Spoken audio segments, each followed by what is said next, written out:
Hello, everyone. Brian Neubert here from GoldandBlack.com, live here in the old home office, as those of you watching on video can see, as those of you listening on the podcast absolutely cannot. You're just going to have to picture it in your mind's eye.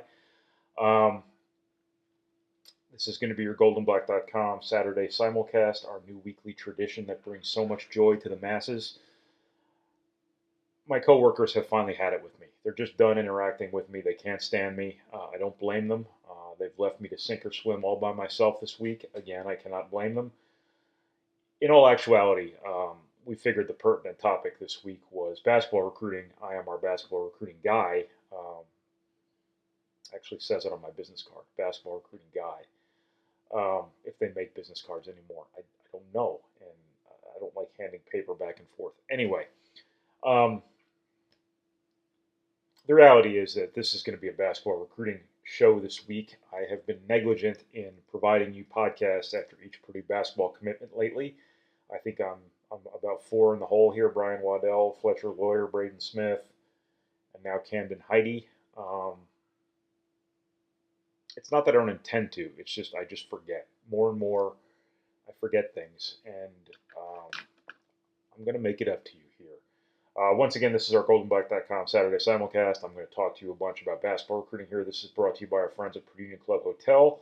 I have something to read for you here, and I hope you'll take it to heart because the sincerity in my voice as a pitchman will astonish you.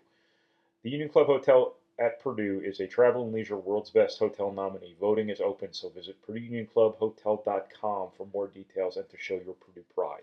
Please do all of that. Purdue basketball recruiting. I just got off the road, as I said, from Normal, Illinois. Tomorrow, Saturday, I shouldn't date this because sometimes we pre-record this.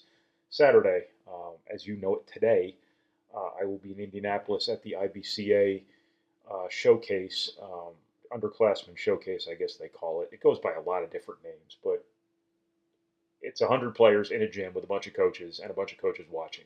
And all of the players are good or else they wouldn't be there. I'll be there tomorrow. Lots of Purdue targets will be there. Friday, I went to Normal just to see Owen Freeman, who just got offered for the 2023 class. Basically drove up there for 4 hours to see two games. Tomorrow I'll be at the IBCA event. As I said, at the end of June, I'll be at the Charlie Hughes Shootout, a big high school tournament for high school teams in Indiana. And then July will be kind of out and about, spend a weekend in Birmingham watching Camden Heidi and some others on the Adidas circuit. After that, I'm not entirely sure. Nike is not doing interviews this year, so I'm not sure it's worth my time to go to Atlanta just to watch games. And a bunch of the guys who'd be there anyway have fallen off the map. So I would basically be going to Atlanta to watch Fletcher Lawyer play, who I have watched 200 times already. All right, so Purdue has 3 2022 commitments. I really struggle getting to the point. Purdue has 3 2022 commitments. How many will they take, you might ask? That's a good question. Thank you for asking. Technically, on paper right now, they have 4 scholarships. As you're well aware, probably the seismic changes going on in college basketball are going to, and college football, but in this context, basketball, are going to lead to many more transfers, and thus more annual instability on college teams' rosters. So I think coaches are going to be more inclined than ever to oversign their classes. I think Matt Painter has actually stated that he will be, and I think he's been relatively averse to that in the past. He's tried to do it oftentimes. I'm not sure he's ever explicitly done it, where he's ever had more guys on scholarship at any point in time than he has scholarships. He's looked to do it a few times. It has never quite worked out. I'm not counting the Sasha Stefanovic or the Donnie Hale contingencies because those were laid out in advance. It was never a situation where Purdue signed more players than it had scholarships. That is something that you might see Purdue doing nowadays, in which case things will have to work themselves out. They always have a funny way of doing so, but that adds another interesting dynamic to this whole process. Purdue has 4 scholarships on paper as of now. It can go to 5 if it wants, and I think if it gets the right 5, as is the case most years, I think it would take 5. It will have to be the right 5, obviously. obviously. You're not just going to take 5 and put yourself in that position just to say you took 5.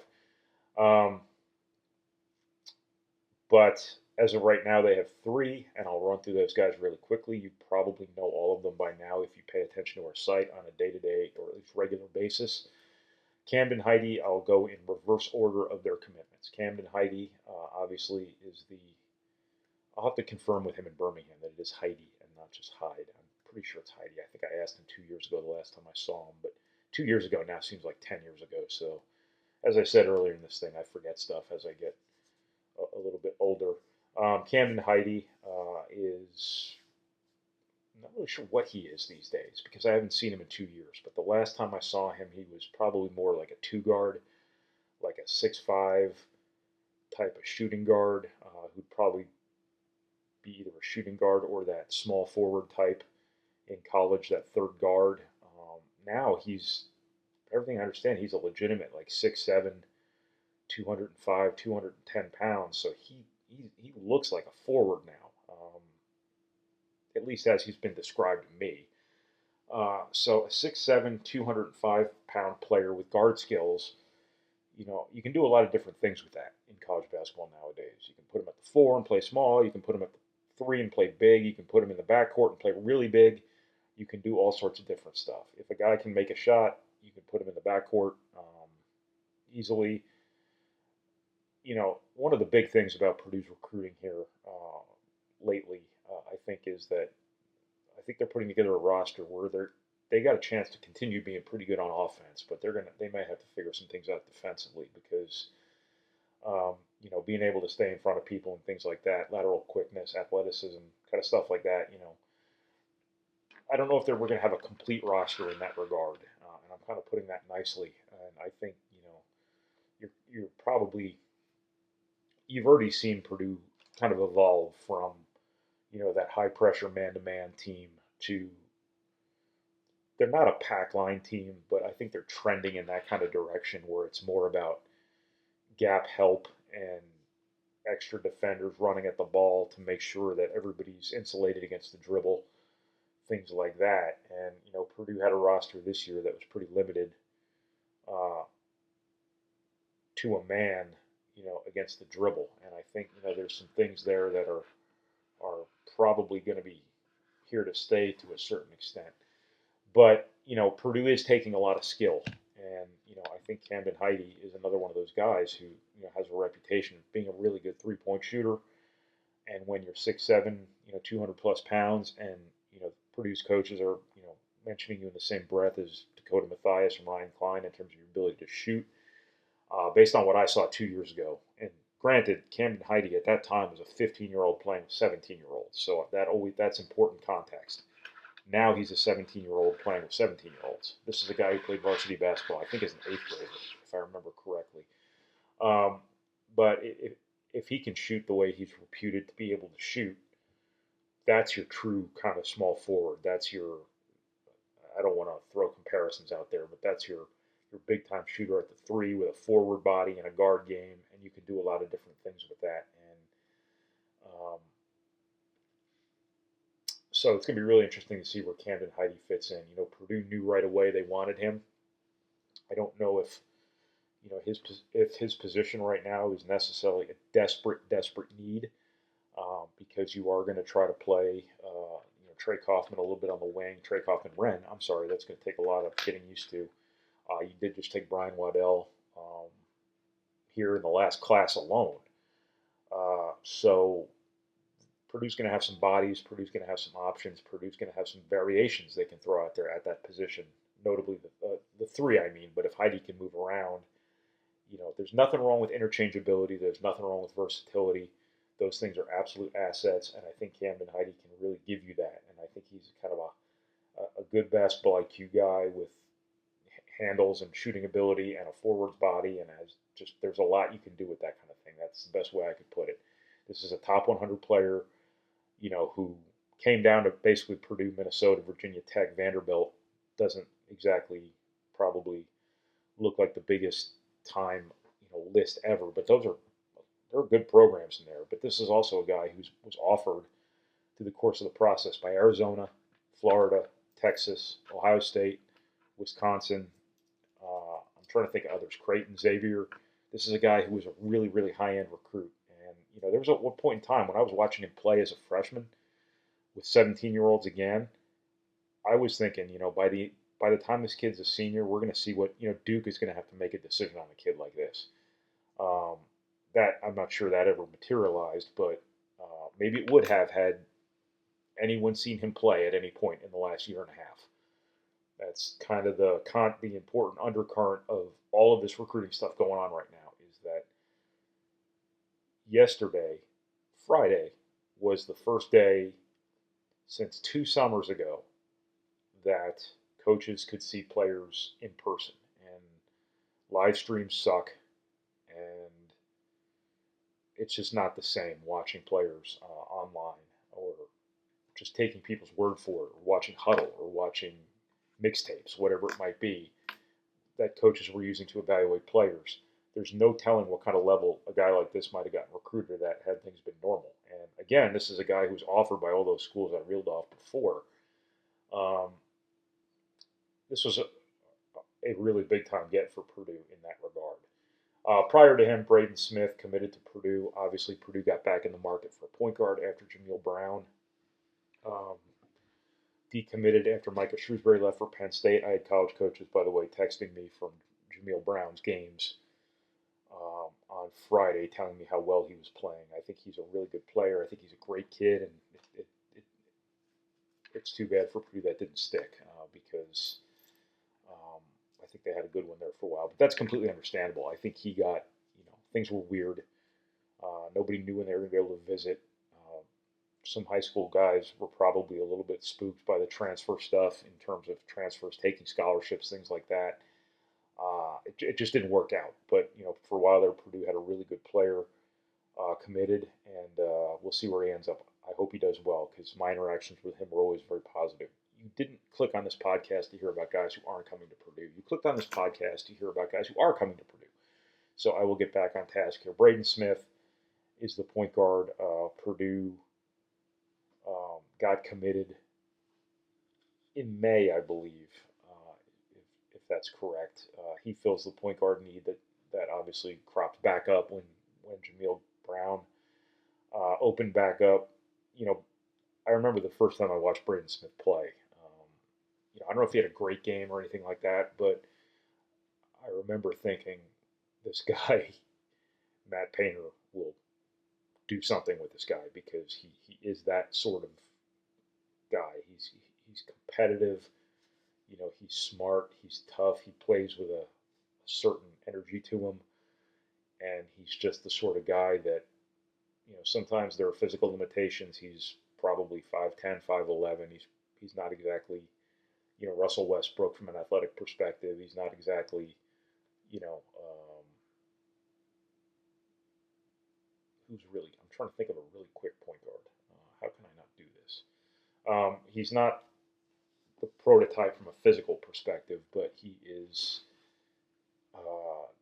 just has a ton of intangibles, checks a lot of boxes as coaches sometimes say. And I just think he's one of those guys that has a lot of characteristics Matt Painter covets. A lot of coaches covet, but I think Matt Painter covets a little bit more than everybody else does. As I said before, he's tough, he's competitive, he's smart.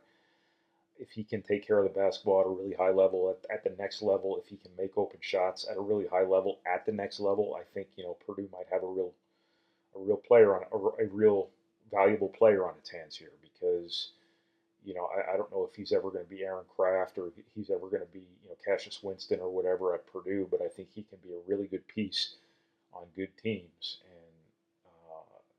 he shoots it well enough. He's a great passer. He's a great competitor. Again, I think he'll be a great teammate. I think he'll be a good locker room guy. I think he'll give you a lot of substance, and I think that's a much more important thing at Purdue than it is at some other places. But I think fans will like him if he develops into a productive player, and I think coaches will like coaching him because I think he's got a lot of that sort of Chris Kramer mentality to him too, and the biggest thing for me, and I've seen him play I don't know how many times now this spring and summer, is that he's a gamer.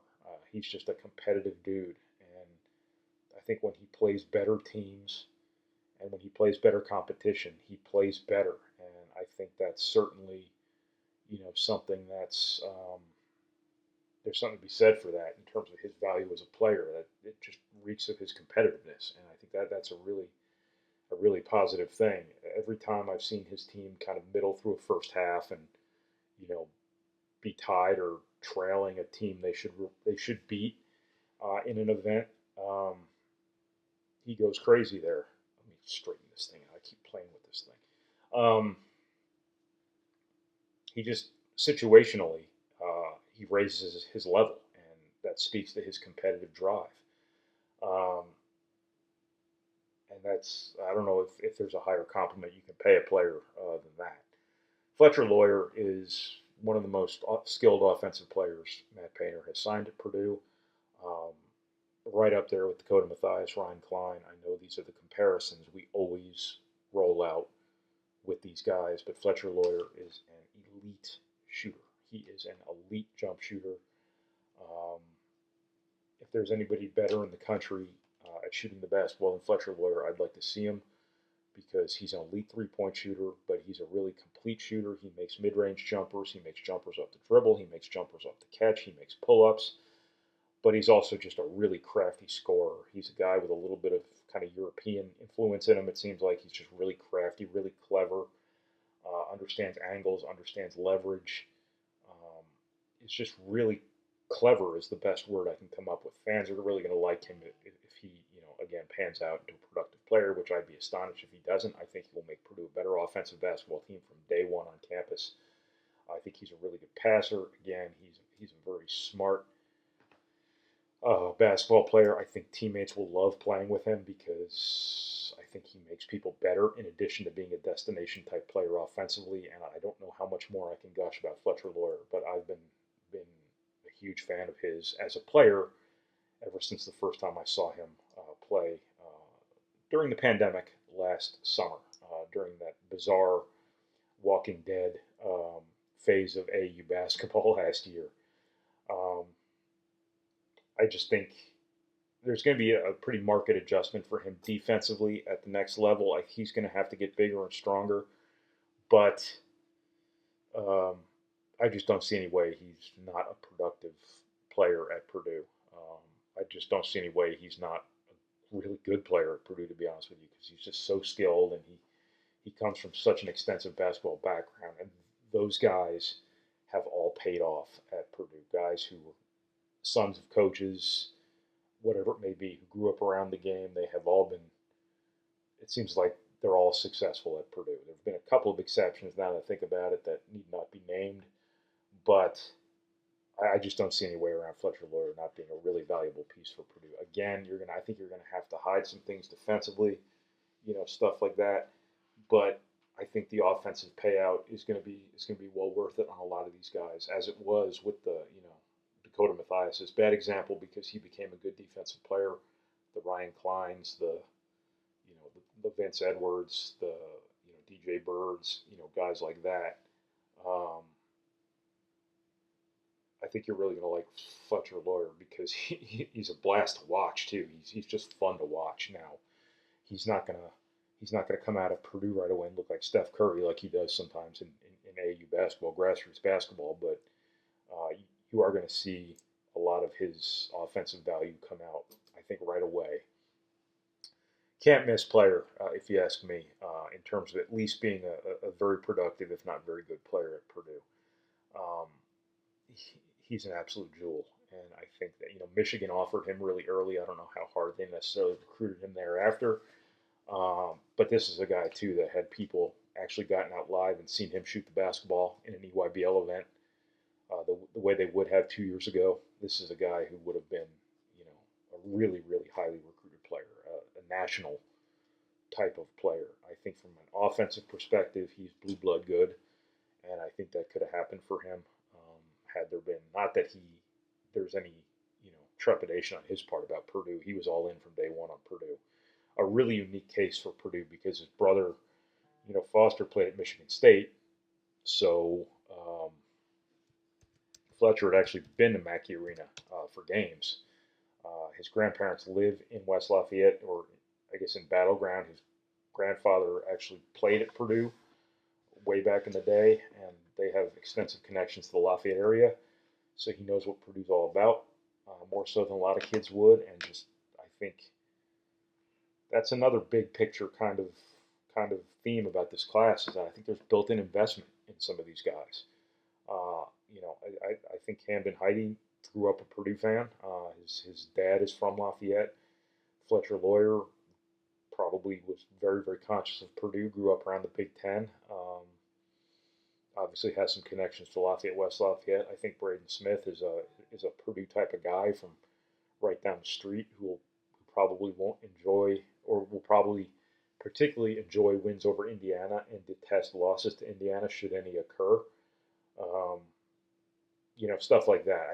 I just think this is a good substance class. I think Purdue's last two recruiting classes have been really good substance classes, and I think the challenge now becomes, I think Purdue needs some stars too. I think they need some, not necessarily stars, but just horses, just go-to sorts of players. I think Caleb First and Trey Kaufman-Wren both have that sort of potential, um, but I think there's more there to be had in terms of like some alphas, especially one in like the backcourt, because I don't know if you've seen Jaden Ivey play, but don't know what his shelf life at Purdue is. I think that's a very reasonable question to ask at this point.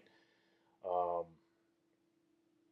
you don't just go out and get a Jaden Ivey every year, but you'd like to have something like it on your roster at all times. Somebody who can go make a play, somebody who can go past people off the dribble, somebody who can get to the rim, somebody who can finish at the rim, things like that. I think to be as dynamic and effective and complete as Purdue would like to be offensively, I think that's a very important element. That brings us to our question of what now. That I think that's one of the things Purdue's very interested in, is trying to find a playmaking guard. If it can. Again, those guys don't grow on trees, but I think that's something they'll be very, very um, proactive in looking for.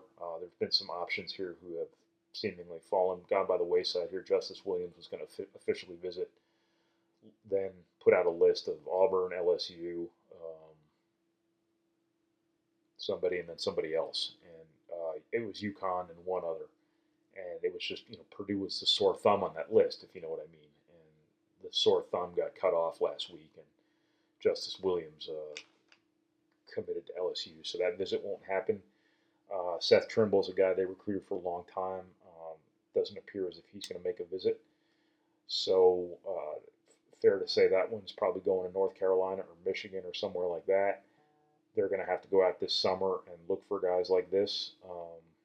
But they also need a big guy. And I think if you've only got one scholarship, I think the absolute need is a big guy, because I don't know if you've seen Zach Edey play, but he's pretty good too. And not this year, but the year after, assuming Travion Williams is back. I think in Zach Edey, if you don't see a potentially dominant player blossoming, then you probably ought to open your eyes while the games are on, because I think he can be great, not just good, but great. And if he's great, and he's still 7'4", and I don't think he's going to shrink anytime soon, or 7'5", whatever he is, then he's going to have a decision to make.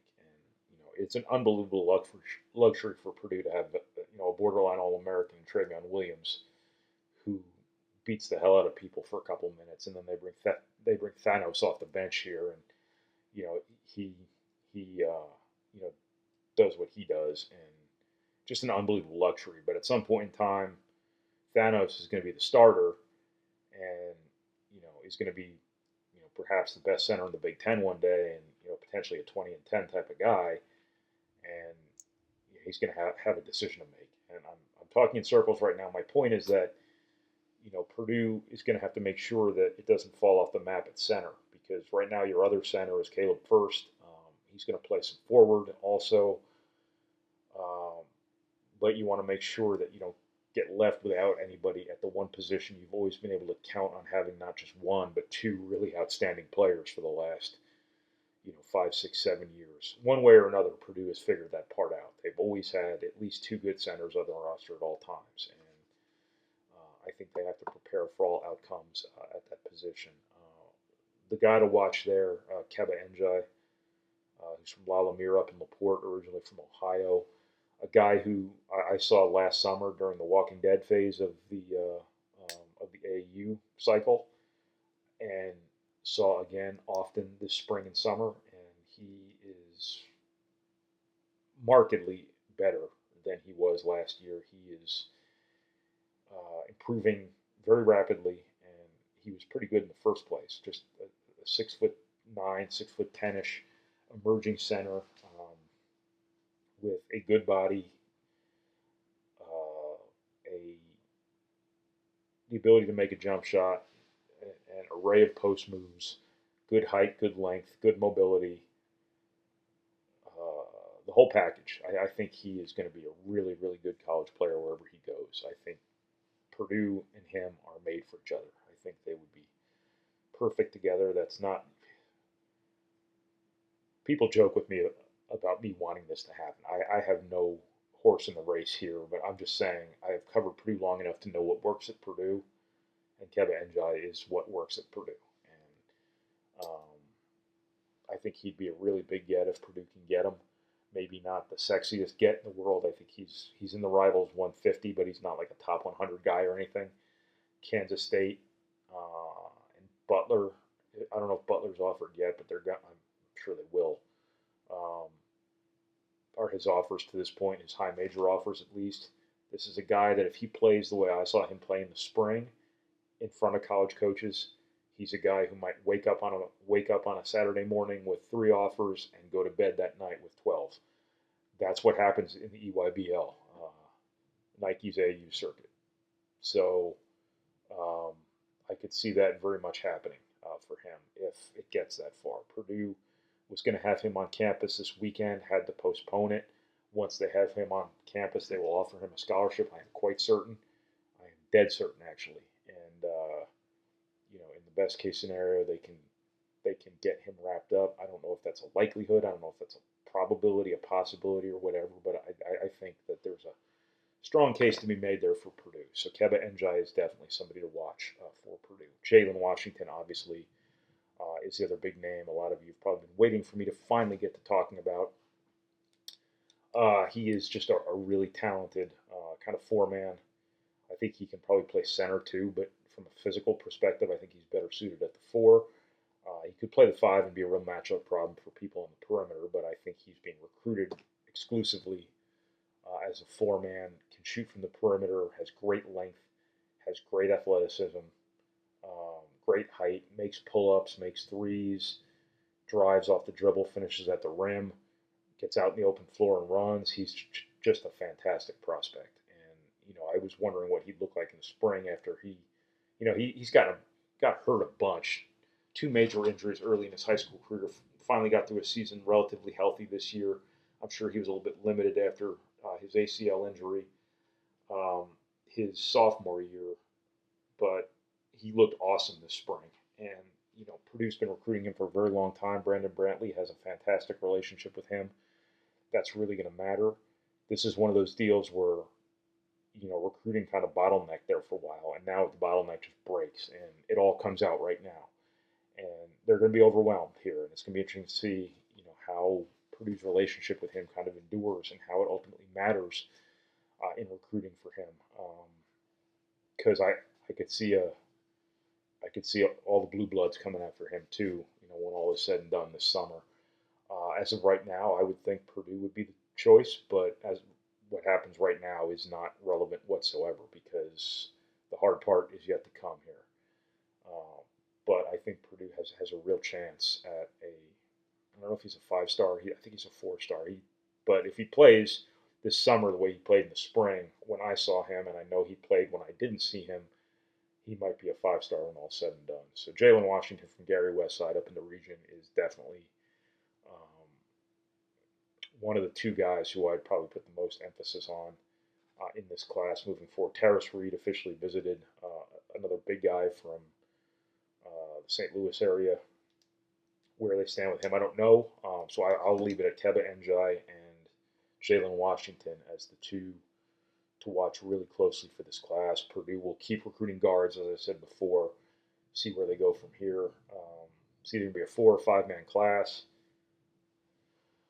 So definitely going to sign a center. I think that's non-negotiable. They're gonna sign a big man. I think that's an absolute priority. If they can find a guard, great.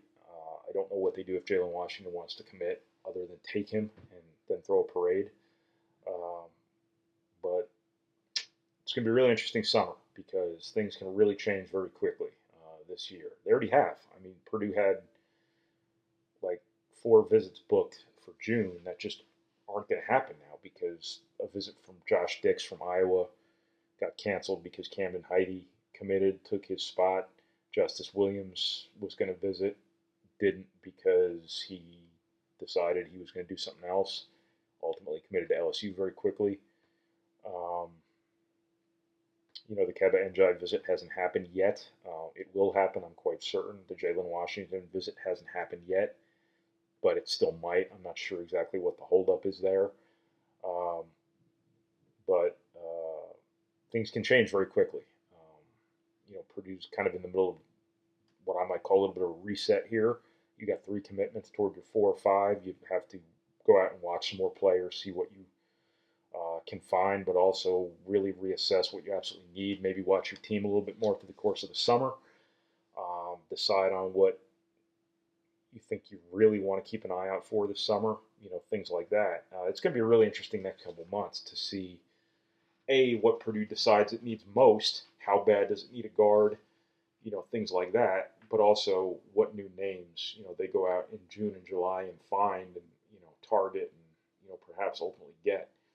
There's always the transfer option too. Matt Painter's not going to build his program on transfers like a lot of people are, but he'd be in dereliction of his duty as a coach if he's got a scholarship, has a need, and doesn't go out and look at the transfer wire. So it's entirely possible too that in 6 months or so, we're sitting here talking about who's in the portal that could come in and help Purdue right away.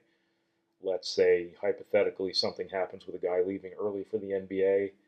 Maybe you can go find somebody who can replicate maybe a little bit of what he does. That's always an option. I'm not saying that's their preferred option, but it's always an option, and that has to be kept in mind. So that's what I got on all this basketball recruiting stuff. I really only talked about the 2022 class. I can follow up at some point. I've been meaning to do a series of these videos in June, if for no other reason, but just to have something new on our site every day, to engage conversation, and to continue to promote our sponsors. And today is June 19th, and I've done 0 of them. I intended to do one every day in June. Everybody's got a plan until they get punched in the face, as Mike Tyson once famously said. And vacation came up. The ability to actually leave my house to work came up, and that got put away. So I apologize that I haven't had enough of this sort of interactive multimedia content for you, because I know how you like the interactive multimedia content. This has been your GoldandBlack.com Saturday Simulcast. It has been brought to you by our friends once again at the Purdue Union Club Hotel. Time for that live read again. The Union Club Hotel at Purdue is a travel and leisure world's best hotel nominee. Voting is open, so visit PurdueUnionClubHotel.com for more details and to show your Purdue pride. So I implore you, my strongest recommendation, to go do just that. So thanks so much, everybody. I appreciate you watching, appreciate you listening, and we will be back next week, presumably with more than one talking digital head here. So thanks, everybody. Later on today, or yesterday, whenever you're watching this, I will have a bunch of coverage on our site from this IBCA Underclassmen Showcase at Ben Davis. Lots of Purdue targets there, so please check that out. Thanks, everybody.